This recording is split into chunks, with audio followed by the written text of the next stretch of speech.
Hi there. Okay, so are you ready to get started? Let's take a closer look at all of the supplies needed to make the adorable Dorel boots. All right, so here we have a bunch of supplies in front of us. Now don't feel overwhelmed, there's a lot sitting here, I realize that, but I have a lot of different options pulled in so just so you can see the variety. So let's start with the pattern.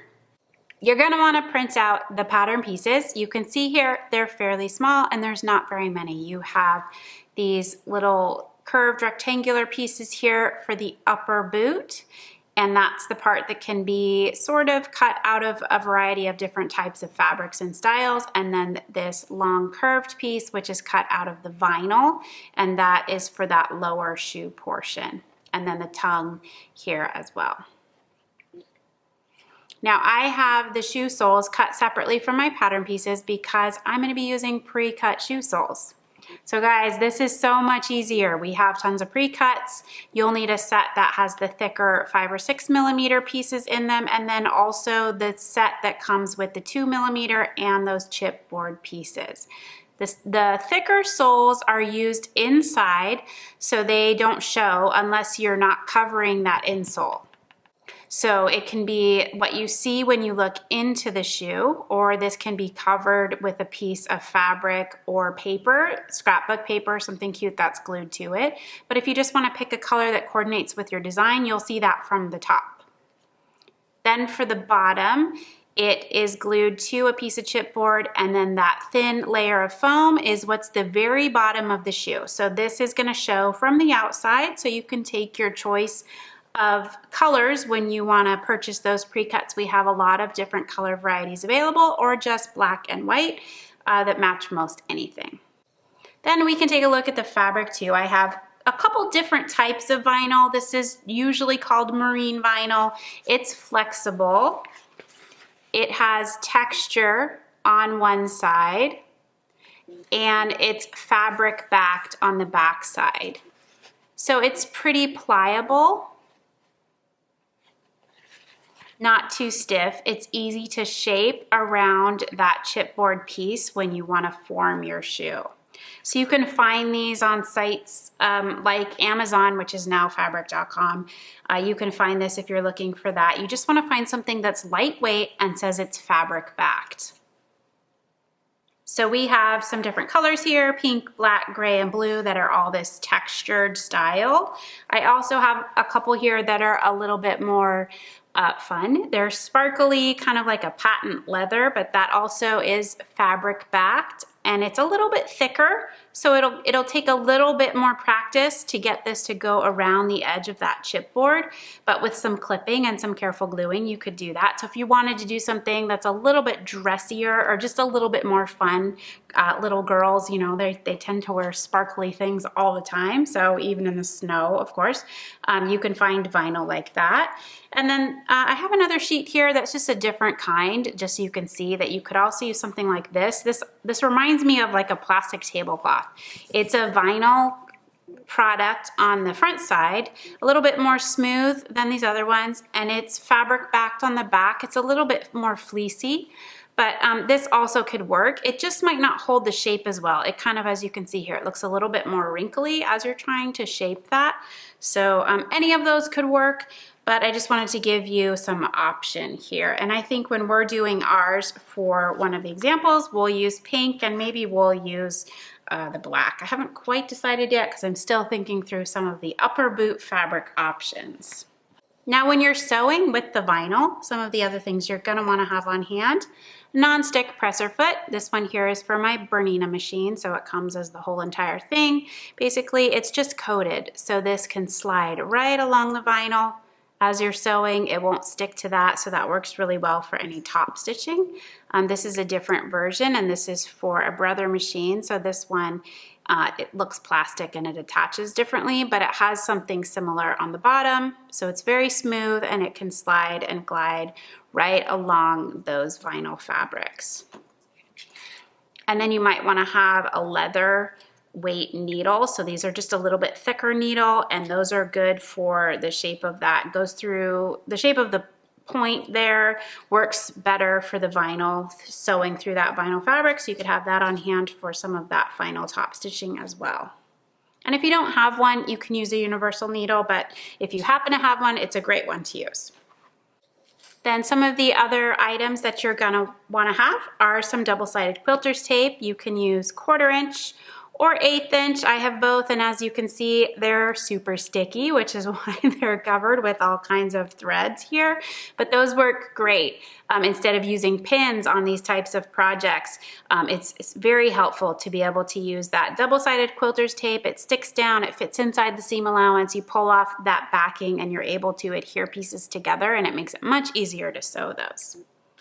Then we're gonna have tiny little eyelets. These are 1/8 inch eyelets to do for the lacing. And if you happen to have lacing that's a little bit bigger, you'll just wanna make sure that they work together, because you could use 1/4 inch eyelets if that's what you have on hand, if you happen to have some sort of lacing or cording that's a little bit thicker and might not fit through those eyelets. But we have some cord here. This is 2mm lacing cord. It's a little bit thick, but it could work. I also have just some craft cording here, and this one's more narrow. It's a size 18.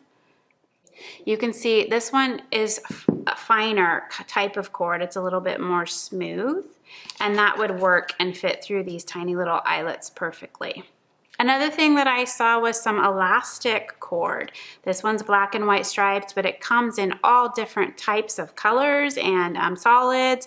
So this one's good too. It actually would be very easy to tie, because you can pull that through the eyelets and tie it real tight, and it's stretchy. So you could tie the boots and keep them tied, and it would stretch to put them off and on. So that also could be a good alternative for the lacing aspect of these boots. One other product that's mentioned in the pattern is fusible fleece. And so this is pretty interesting. You can see here it comes with instructions for how to apply it to your fabric. It's soft. It's a little bit thicker than like an interfacing, but it's fusible, so you can feel that prickly glue that's dry, but that would fuse to your fabric and make it a little bit firmer, thicker, but also softer. So you could create something sort of like a quilted look. So this is a pre-quilted piece of fabric that I purchased, and it has batting in the middle of the two pieces, and it's diamond quilted. So I've seen a lot of boots like this that have this design as the upper portion. You could use that with your fusible fleece, and you could quilt a diamond pattern. I would do much smaller, because I think you would see something at this size if I was buying a pair of boots for myself, and this is about the width of my finger. So just think about that for the size of the doll, or the scale of the doll. Look at how wide is her finger, and then just with like an erasable marker or chalk, you can mark out those lines on your fabric, and then just quilt straight lines in one direction and then straight lines across it to create the diamonds, but just much closer together, and you'll scale down and have a very cute looking piece of fabric for the upper boot. Another fabric option for that upper section is something that's like a raincoat. So you can hear this. It's a nylon, a sport utility type fabric. We have this in our raincoat for the Pepper Hill kit. It's a waterproof fabric. It's pretty lightweight, so you could do that with the fusible interfacing, or apply that fusible fleece to this to give it a little bit more structure. You could even quilt this with that same diamond pattern, which would look really great too. But this one is very authentic and would seem appropriate to be paired with vinyl, have this be the upper portion, and that seems like an authentic pair of boots.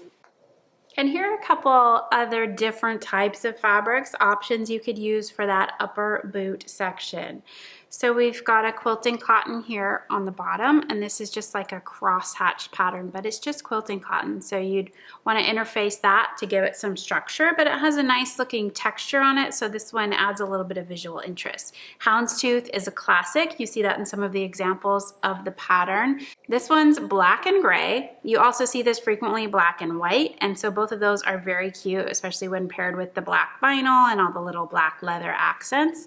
This one also is a lightweight type of fabric, so we would want to use interfacing with that. We've got these types of micro suede, and this one's an animal print. We use these in jackets a lot, but this also could give a nice texture to complement or contrast against the bottom portion of the boot. And then you could have this lined or unlined on the micro suede version. Corduroy is a great alternative. This one has kind of a large plaid print on it, but if it was cut into the smaller sections, it would work fine. And this is a nice one. You could also pair this with some type of fur or sweater cuff across the top, which could look really cute and coordinate with that bottom section of the boot. Here we've got a herringbone wool. This one's red with some black in it. This is also very cute and would look very classic when paired with some black vinyl for that bottom portion. And then you could use black eyelets, black lacing, really pull it together, giving it sort of that classy, classic look. Another one that's a fun option, this is a very vibrant color, but a boucle type fabric or a tweed could also be a very nice look. Kind of high-end and cool, trendy look. You could do that. You can pair that with the vinyl for the bottom portion, and that just really kind of gives it a unique, interesting, high fashion look for those Dorel boots. Now, you might be wondering what I've decided to do for my projects, and many of you might remember back in our winter sports topic or course, we made this adorable ski jacket.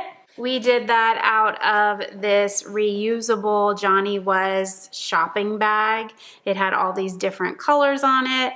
You can check back to that video for that, but here's that jacket that we made so you can see how we repurposed those pieces and put them together to make this adorable ski jacket. It's mostly turquoise, which is interesting because when you have the bag open, there's so much pink, but we basically cut out this middle section that had the turquoise and the purple in it. So I'm left with a few scraps here and I'm trying to decide, but I do have some of that purple fleece. We also have the fusible fleece that we can use for structure. And I have some small scrap pieces. Some of them have larger flowers, some of them have a little bit of stripe, or some of them even have a little bit of this multicolor print left on it. And again, you'll notice the only part that I need to cut out is this small section. So I need 2 of each of these, and I can easily do that on here. It'll just take a little bit of planning to figure out which part I want to highlight to have the boots match the jacket.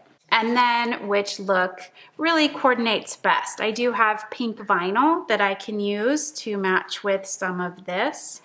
Or I could use black vinyl, which might just give it a little bit more classic look, and it'll be a nice contrast. It'll also match my jacket nicely. Since the jacket itself does not have very much pink in the overall look, I think the black is going to be the best way to pull it all together.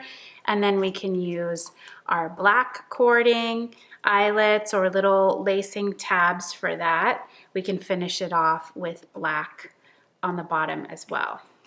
Oh, and one thing that I did want to mention is in the pattern it shows using 2mm foam cut into very narrow strips to wrap around the edge of the boot or to cover that section where the fabric or the vinyl is glued together with the shoe soles. So you can do that with a tiny little piece of 2mm foam that's glued around the edge. Now, what I like to do, and I've done this a lot with the Jane's shoes, is use a piece of elastic.